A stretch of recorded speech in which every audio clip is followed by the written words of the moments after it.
I was looking at some of the brands and the industries and the companies that we represent.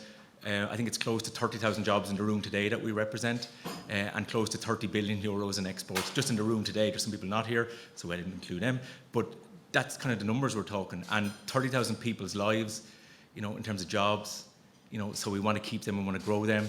So we don't only change people's lives by developing and making life-saving medicines, but we actually change people's lives by having good jobs, really good jobs, and we all do love working in the sector, so that is important. So pharma leaders, thanks for coming along, and you're all very welcome. To department, government officials, no change will happen without government support, so that is really important that you guys do come along, and you are all very welcome. So also our academic partners, I see Tom from TU Dublin here. Tom, you're very welcome. Tal have been a great partner of Innopharma over the last 10 years, helping to upskill a lot of people around Ireland. So we are very grateful for that partnership. We also work with Griffith College and Trinity as well, so we're grateful to them all. To BPCI and Matt, we're very grateful for the support you've given us to get today going. To Siobhan, Anessa, and to Eve and all our team, thank you very much. Yet again, we'd like to thank the minister as he should come into just here now. HE skills, they are key, and I was telling you in terms of any changes we do make. So we're very grateful for you coming along today. Thank you. I'm really excited about today. We've got the morning session, which is going to be nice and open and good frank talking, and an afternoon session across the way in the Davenport, which is over 180 people coming along to understand how we can bring advanced manufacturing to the pharma sector. We've been talking about the event for the last 3 or 4 years, and it was this year was our year.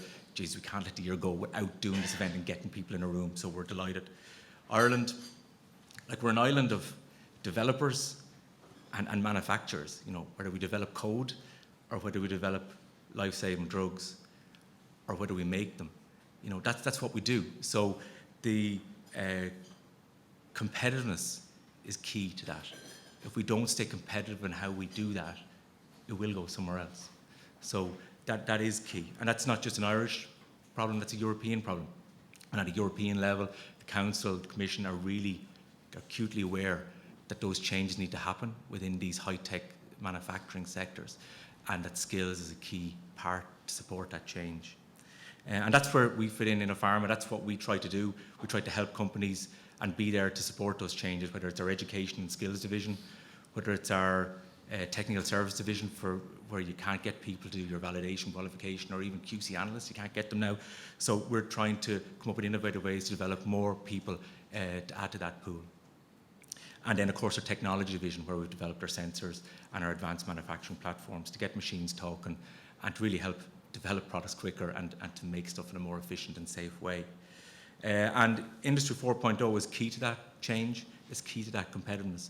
And I often wonder if 4.0, cloud capability, the architectures that are now possible, the processing power that is now possible, if that didn't exist, would Ireland still be in the place it's at, and would it be in 2030? Because there's a concern that our competitiveness will be eroded even more if that opportunity hasn't come around. So in terms of Industry 4.0, advanced manufacturing opportunities, it's a real opportunity for Ireland. And not just to upgrade our factories and whatever else, and that's fine, but also there's other more disruptive opportunities where we've got a huge body of knowledge in Ireland around how to develop and make drugs, for example. And the same in how you make infant formula and whatever else. But how can we change to be a centre of excellence for automation, engineering, and even we can bring the data to us to review the data in Ireland. So how can we develop services and supports from that perspective? So I think, look, enjoy the day. I'd encourage you to be open, to be frank. I know a lot of you, so I'm sure you will anyway in the roundtable discussions.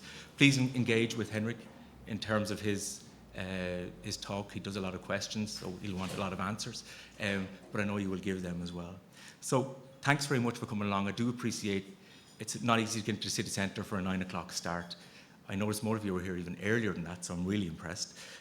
So I'm now going to hand you over to Minister Mitchell O'Connor to talk about to welcome us and to talk a little bit about advanced manufacturing also. So I'd like to welcome the Minister. Thank you.